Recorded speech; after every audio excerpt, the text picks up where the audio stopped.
Hello friends. आज हम आधुनिक भारत के अंतर्गत जो ब्रिटिश सरकार ने या ब्रिटिश औपनिवेशिक शोषण के दौरान जो संवैधानिक विकास हुआ था भारत का, उसके बारे में पढ़ेंगे। ठीक है। तो सबसे पहले देखेंगे हम रेगुलेटिंग एक्ट, है ना। रेगुलेटिंग एक्ट ये सबसे पहले 17 मतलब रेगुलेटिंग एक्ट 1773 में पारित किया गया था। और इस एक्ट का जो मेन मकसद था वो भारत पे कंपनी के शासन, है ना। जब ब्रिटिश ईस्ट इंडिया भारत में शासन कर रही थी तो उसके शासन को रेगुलेट करना था। ब्रिटिश ईस्ट इंडिया कंपनी को रेगुलेट करना था, है ना। ब्रिटिश ईस्ट इंडिया कंपनी को इनको रेगुलेट करने के उद्देश्य से रेगुलेटिंग एक्ट 1773 लाया गया था। आगे 1784 में पिट्स इंडिया एक्ट लाया जाता है ना। पिट्स इंडिया एक्ट लाया जाता है।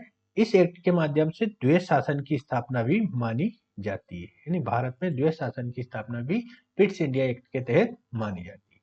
आगे आता है 1793 का अधिनियम, है ना। ये भी भारत में कंपनी के शासन को नियंत्रित करने के लिए लाया जाता है।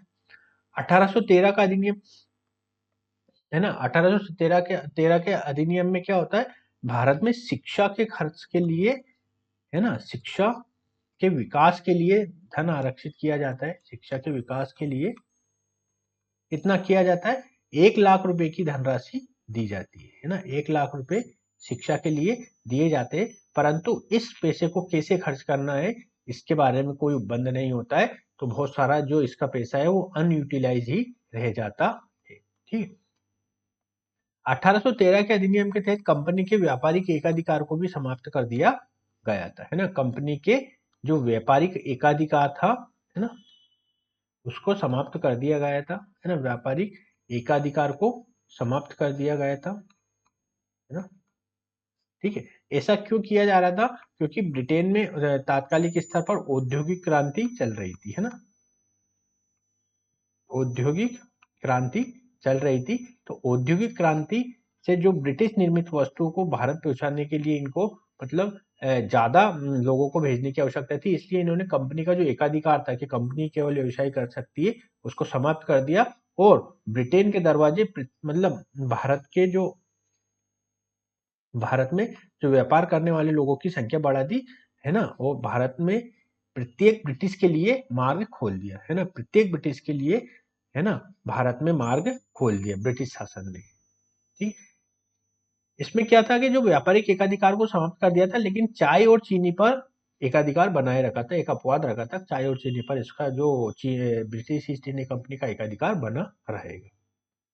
नेक्स्ट आता है 1833 का अधिनियम, है ना। 1833 का अधिनियम भारत में अगर देखा जाए तो विलियम बेंटिक के समय, मतलब विलियम बेंटिक के समय अगर माना जाए तो आसपास आया था। ठीक है। इसमें भी काफी चीजें बताई गई थी। 1800 आगे आएगा, 1800, एक सेकेंड, है ना। 1800 सॉरी 1853 का अधिनियम, है ना। 1853 का अधिनियम लॉर्ड डलहौजी के समय आया। और इसमें क्या हुआ था कि जो सिविल सेवा की जो एग्जाम था वो प्रतियोगी परीक्षा के आधार पर होने लगा था, है ना। सिविल सेवकों की भर्ती प्रतियोगी परीक्षा स्टार्ट हो गई थी 1813 के अधिनियम के बाद, है ना। जो आईएएस वगैरह होते थे सिविल सेवा में, उनमें प्रतियोगी परीक्षा का आयोजन किया जाना प्रारंभ हुआ था। 1858 का जो अधिनियम है वो काफी महत्वपूर्ण था, है ना। जब भारत में आपको पता होगा 1857 का विद्रोह होता है ना। 1857 के विद्रोह के परिणाम स्वरूप जो काफी व्यापक परिवर्तन होता है, कंपनी के शासन को समाप्त करके एक भारत सचिव का पद सृजित किया जाता है ना। और भारत सचिव का पद सृजित किया जाता है और कंपनी के शासन को समाप्त कर दिया जाता है ना। ठीक है। तो 1858 का अधिनियम काफी महत्वपूर्ण था। आगे आता है 1861 का अधिनियम, है ना। 1861 के तहत पोर्टफोलियो प्रणाली को लागू किया गया, है ना। पोर्टफोलियो पोर्टफोलियो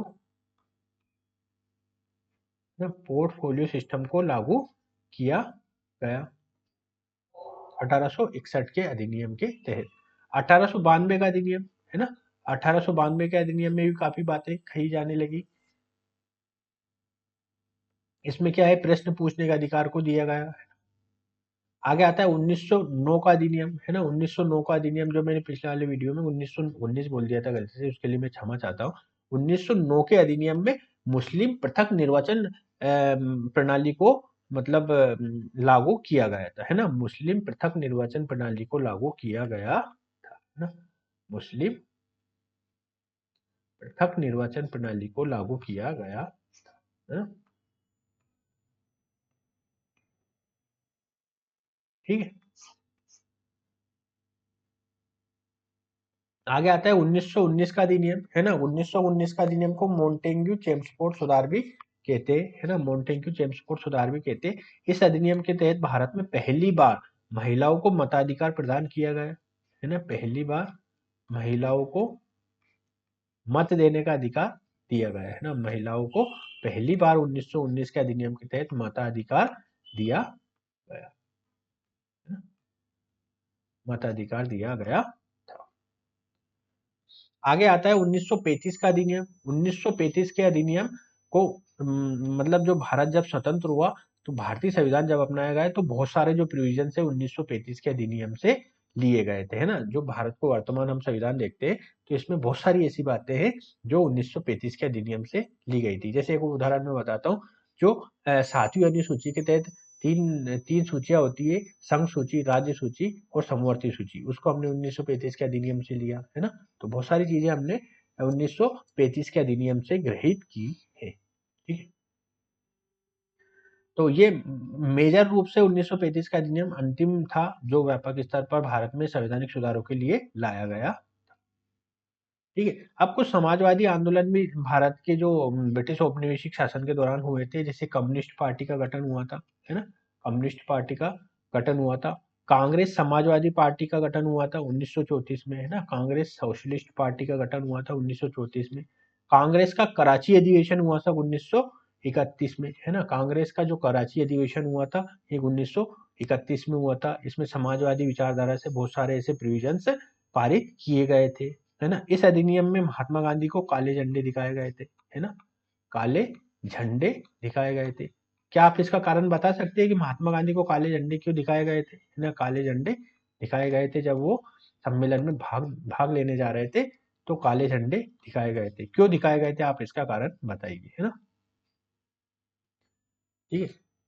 नेक्स्ट आता है प्रांतों में कांग्रेस के 28 माह, है ना? 1937 से 1939 तक कांग्रेस के जो लोग शासन में रहे, इन्होंने बहुत सारे मतलब देखा जाए तो जो प्रांतीय स्वायत्तता के अंतर्गत जो विषय इनको दिए गए थे उनमें इनने काफी सुधार किए, परंतु कुछ विषयों पर ये सुधार नहीं कर सके। क्यों नहीं कर सके? क्योंकि उस पर ब्रिटिश सरकार का नियंत्रण था, है ना?